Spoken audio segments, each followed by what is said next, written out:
And if you are like me, you're always kind of thinking about what's in your wallet, and that's because the economy is top of mind for most Americans. As a new job report released yesterday shows promising growth. The Labor Department reports the economy added 272,000 jobs just last month, blowing away forecasts for a gain of around 190,000.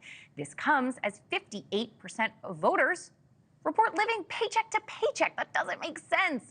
While 62% of voters report having to cut back on purchases, according to the latest DDHQ poll. Meanwhile, 42% of voters say that President Biden is responsible for the current state of the economy. We're going to break this down now. Joining me to talk more is Ted Rossman, senior industry analyst at Bankrate. Ted, thank you so much for joining us. You got to explain this disconnect to me. It doesn't make sense. The jobs blowing this out of the water. We didn't expect it, and people are still living paycheck to paycheck. How are these things happening at the same time? It really all comes back to inflation. That's been weighing on sentiment and people's wallets for the past few years. Even if you're working, which most people are, and even if your wages are up, and most people's wages are up. In fact, average hourly earnings are up about 4% over the past year. Even despite all that positivity, none of this feels good because inflation is gobbling up whatever gains we're making. Rent prices are way up, grocery bills, gas, just about everything. In many respects, the economy is strong, but it doesn't feel strong because high prices are cutting into it. That's so frustrating with the economy doing well. And you have all of us around the country saying, help me, I'm poor. Because of inflation, it's so hard to sort of reconcile those two. But I want to turn your attention to Red Lobster. We've talked about Red Lobster a lot recently. It filed Chapter 11 bankruptcy. It has already closed down 99 restaurant locations, much to the dismay of my friends who really love all-you-can-eat shrimp.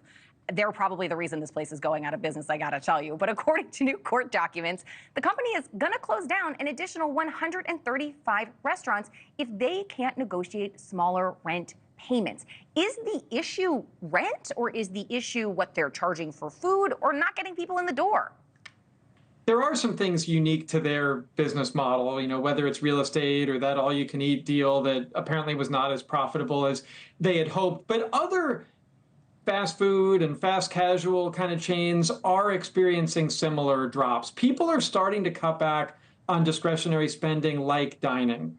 Interestingly, coming out of the pandemic, we didn't see the usual drop in discretionary spending because people were craving experiences. Normally, if you're worried about the state of the economy and you're worried about how much you can spend, dining is one of the first things you're going to cut. But because we missed all this stuff during the pandemic, people have been raring to go on trips and out to restaurant meals and concerts and sporting events. And all of that experiential stuff has been doing really well, even as people have pulled back on physical goods.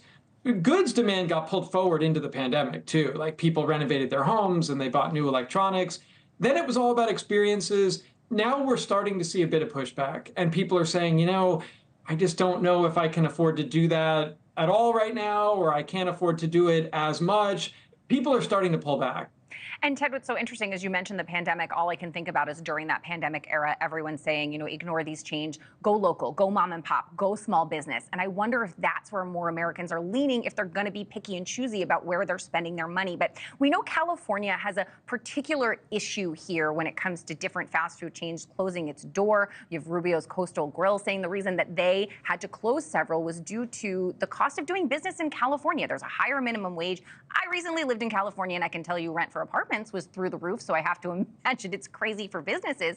Are these higher wages really impacting these businesses so significantly?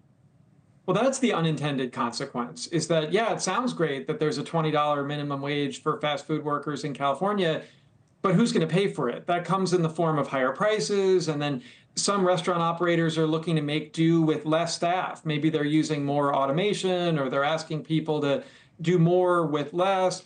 That's the unintended consequence of all this. We did some research recently into tipping. We found that 60% of Americans are basically fed up with tipping, and they think we're being asked to tip too much and businesses should just pay their staff better. It's not quite that simple, unfortunately. Even states that have done away with the tipped minimum wage, which on a federal basis is just $2.13 an hour, but even when it's higher, prices tend to go up. Staffing tends to become an issue. There's no easy fix. Thanks for watching. Go to joinnn.com to find News Nation on your screen. And don't forget to click the red subscribe button below to get more of News Nation's fact-driven, unbiased coverage.